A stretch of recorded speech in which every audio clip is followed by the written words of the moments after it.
मेरा नाम doctor R के माथुर है। मैं घुटने और कूल्हे का स्पेशलिस्ट सर्जन हूँ। आज हम बात करेंगे टोटल नी रिप्लेसमेंट के बारे में। कौन कौन से मॉडल आजकल मार्केट में अवेलेबल हैं और उनके क्या क्या फायदे हैं। तो सबसे कॉमन जो नी रिप्लेसमेंट का मॉडल यूज होता है उसमें एक फ्यूमरल कंपोनेंट जो कि या तो टाइटेनियम या कोबाल्ट क्रोम का होता है।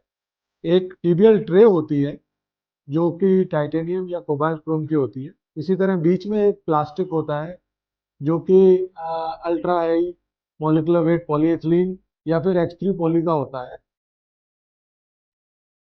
ये इस तरह का जो जॉइंट है, मोस्ट ऑफ द केसेस में यही जॉइंट यूज किया जाता है।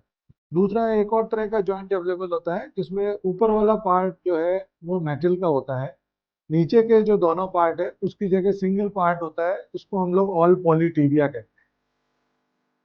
तीसरा एक और तरह का भी जॉइंट मार्केट में अवेलेबल है जिसको हम लोग हाई फ्लेक्शन जॉइंट कहते हैं, जिसमें कि घुटने का मूवमेंट सामान्य जॉइंट से ज्यादा मिलता है। चौथा विशेष तौर पे पहले जेंडर स्पेसिफिक नी कहा जाता था, आज कई कंपनियों का आता है। उसमें जो ऊपर वाला पोर्शन है इसके डायमेंशंस चेंज होते हैं। वो डायमेंशंस जो फीमेल पेशेंट्स हैं, जो पेशेंट्स हैं जिनकी हाइट बहुत कम है, उसमें उसकी फिटिंग बेटर आती है।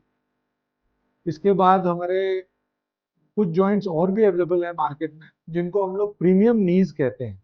प्रीमियम नीज क्या है कि ये जो फिमोरल कंपोनेंट है या ये जो कवर है जो कि जांग की हड्डी के ऊपर लगाया जाता है, इसके ऊपर एक सिरेमिक कोटिंग रहती है। तो वो सिरेमिक कोटिंग की वजह से उसमें घिसाव कम देखने को मिलता है। एक और तरह का प्रीमियम जॉइंट भी मार्केट में अवेलेबल है जिसको कई बार लोग गोल्ड नी कहते हैं।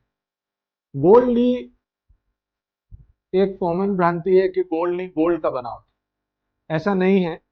गोल्ड नी में जो बेसिक कंपोनेंट है वो यही है, सेम है। इसके ऊपर एक कोटिंग होती है जो टाइटेनियम नायोबियम नाइट्राइड की कोटिंग होती है, और उसका जो कलर होता है वो गोल्डन कलर का होता है। जॉइंट बेसिकली मटेरियल यही है। इसके ऊपर जो कोटिंग है वो एक पर्टिकुलर अलॉय की कोटिंग है। फायदा क्या है? फायदा यह है कि एक तो उसमें घिसाव कम होता है। दूसरा, कुछ पेशेंट्स हैं जिनको मेटल एलर्जी की बहुत कंप्लेंट होती है। उस केस में हम लोग गोल्ड नी का इस्तेमाल करते हैं, क्योंकि गोल्ड नी से जो आयंस रिलीज होते हैं, जो क्रोमियम, कोबाल्ट, निकेल, मॉलिब्डेनम, जो मेटल आयंस जो रिलीज होते हैं वो कम रिलीज होते हैं। तो जिन लोगों को मेटल हाइपर सेंसिटिविटी है या मेटल एलर्जी है उनके लिए गोल्ड नी एक अच्छा विकल्प। Thank you.